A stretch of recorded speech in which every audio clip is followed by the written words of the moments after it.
You don't feel like a victim? I was not thrown on the ground and ravished. Which the word rape carries so many sexual connotations. This was not sexual. It hurt. But I think most people think of rape as it is a violent assault. It is not. I think most people think of rape as being sexy. Let's take a short break. Think of the fantasies. You've talked about using some of Trump's money that you're about to get to help shore up women's rights.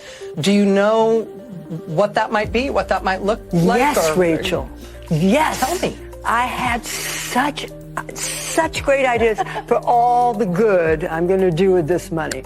First thing, Rachel, you and I are going to go shopping. We're going to get completely new wardrobes, new shoes, motorcycle for Crowley, new fishing rod for Robbie. Rachel, what do you want? Penthouse? It's yours, Nothing. Rachel. Penthouse and France? You want France? You want to go fishing in France? No? Oh. All right. Okay. That's a joke. Although if me fishing in France could do something for women's rights, I would take the hit. You know, I would obviously take one for the team. All right, let me as if you need persuasion in that regard. Let me finish with a final question.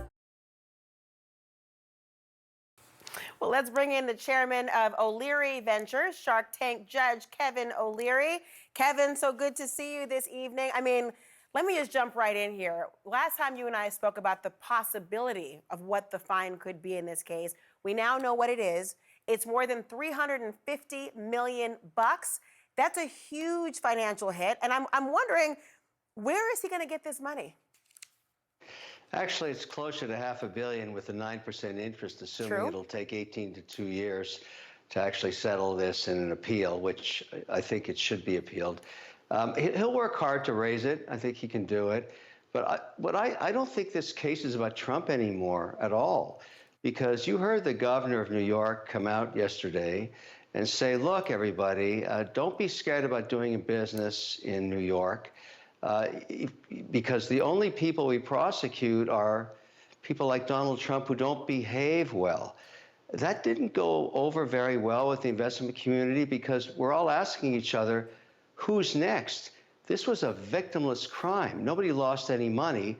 And a judge out of nowhere put on a $355 million penalty.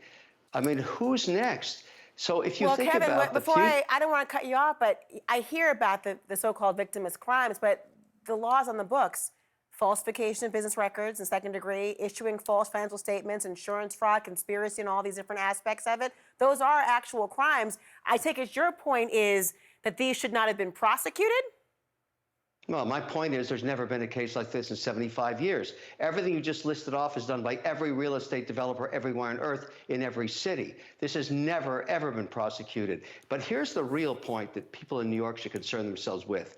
You can put your money anywhere. I'm a real estate developer. Do you think there's a chance I would ever take a chance on New York again? New York is turning itself into a flyover state. I have to build data centers now. I'm not going to go to New York. New York has power. It's got fiber optics. It's got Niagara Falls. But no, we're not even thinking about it. We're going to places that have the exact same thing, where we have rational governors that have never done this to investors. This is about New York and its people. If I were in New York today and I was living there, I would ask myself, maybe we should hire better management. Why is this happening to us? Why are we becoming a flyover state? Why are investors concerned about putting their money there? But shouldn't you ask that? Wouldn't those people also be saying, first of all, I do wonder how many people take issue with the idea that every investor is engaged in falsifying business records, that every investor is engaged in what has been accused of Donald Trump and the Trump organization. Because there's probably a lot who are saying to themselves, I've never falsified my business records. I know what a square foot looks like. I know what I can ask for and what I have the money to support. So I wonder to what extent that really is true. But on the second point, wouldn't there be many companies who would not want to do business or loan money to people like yourself or investors if they know that they can get away with fraud and there's no recourse to protect them? Excuse me, what fraud? This is not about Trump anymore. When I you know. get a developer, that builds a building, and he says it's worth $400 million, and he wants to borrow $200 million from a bank, which happens every day, everywhere on earth, including every American city.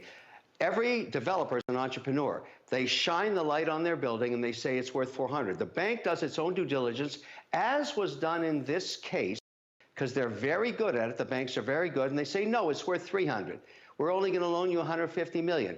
That haggling has gone on for decades. That's how it works. And then in this case, even the bank that was supposedly defrauded testified and said, we didn't lose anything. We want to do business with this guy again. We'd like to, but the judge said, no, no, no, no, no, no. Let's penalize this developer for $355 million. And if we're going to do that, let's penalize all the developers all across America. They've all done the same thing. All of them should go to jail, and we should stop building buildings. That's what the message is from New York. Even the governor herself is concerned about what this looks like to investors all around the world. It's not just U.S. domestic. All around the world, people are talking about what happened here. You really think people want to invest money in New York after this? How about we go somewhere else? I think there are people who would, I don't want to cut you off, but I want to converse with you instead. You just did. It's only because I want to have a conversation, you know what? Kevin, I respect as opposed you to just I having respect you you tell because me. you're a lawyer. You're a lawyer. You understand exactly what I'm talking about. I got to tell you, I'm respectable for a number of reasons, Kevin O'Leary, but being a lawyer is one of those issues. But I'll tell you, when I hear your conversation, and I do want to converse with you about this point, I understand that there are legitimate concerns that were raised during the trial and will continue to be raised about who the quote-unquote, who is actually bringing the suit. It wasn't the banks who were saying that we as consumers or unsophisticated feel this way.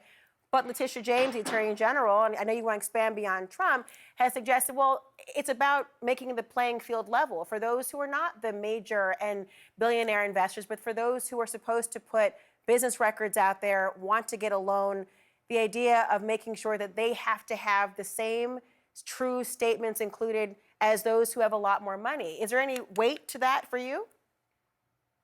Well, I ask you, who lost money? And I'll make it even clearer.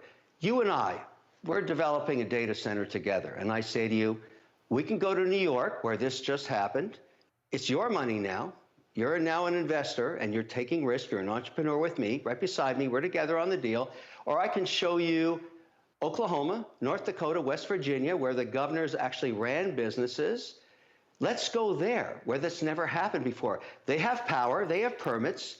They've got legislation that's supportive of entrepreneurship. Why would we go to New York? Why take the risk? My only point is, did we just diminish the great state of New York and the great people of New York? And shouldn't they ask for better management so they don't become a flyover state? Remember, New York has the highest taxes in the country, the worst regulatory environment, and it's incredibly mismanaged. And I'm pointing out now, on top of that, you get this insanity. A victimless crime, and forget about Trump. It's not about Trump. I don't care about Trump in this. I care about America, and I care about entrepreneurship, and I care about democracy and the fairness. The judicial system is now being criticized. People are asking themselves, the bar of New York, is this judge rational to charge $355 million in a case where no one lost any money? Is that good for the people of New York? Should the people of New York wake up to this and say, what's happening to us? Why is this becoming so perverse? Why are we the focus of this injustice? And nothing to do with Trump. I'm not supporting Trump. I'm supporting American entrepreneurship. And New York is slowly becoming the #1 loser state in America. I'm sorry, that's what's happening. Well, that's news to the city that doesn't sleep. But I'll tell you what, the governor has said that legitimate business operations have nothing to worry about. I, as an attorney, am looking at this issue, wondering what the appeals process will look like, because they're going to delve into that very topic that you have raised. They're going to talk about perhaps the novelty of this being, as you described, not brought on behalf of, unsophisticated consumers who may have been duped, but decisions made by loan entities who wanted to engage in business with this particular organization. Let me That'll put be up my really hand. important. Go ahead, put your hand up. I want to put up my hand and ask, Governor, who's next? Who are you going after next? You want your hand up for that, Kevin? Put your hand down if that's the question. Who's What do you next? mean? Every entrepreneur in New York is saying, am I next? Who's next? Well, let me ask you this, because you don't want to talk about Trump, but I have to ask you because you're a businessman who likes to talk about licensing. Do you currently own, or will you be buying one of these gold sneakers? Thank you. No, it's very expensive, very expensive. But you have to add it That's to the expensive? branding. Okay. You have to add it. I collect watches, 2 of them right here. I'd rather buy a watch. Do you have 2 Thank watches? you. Okay, well, you know what time it is. All right, fine. Kevin O'Leary, I'll let you and your 2 watches go. We'll talk again. There'll be other times for us to speak. Thanks, Kevin. Take care. Bye-bye.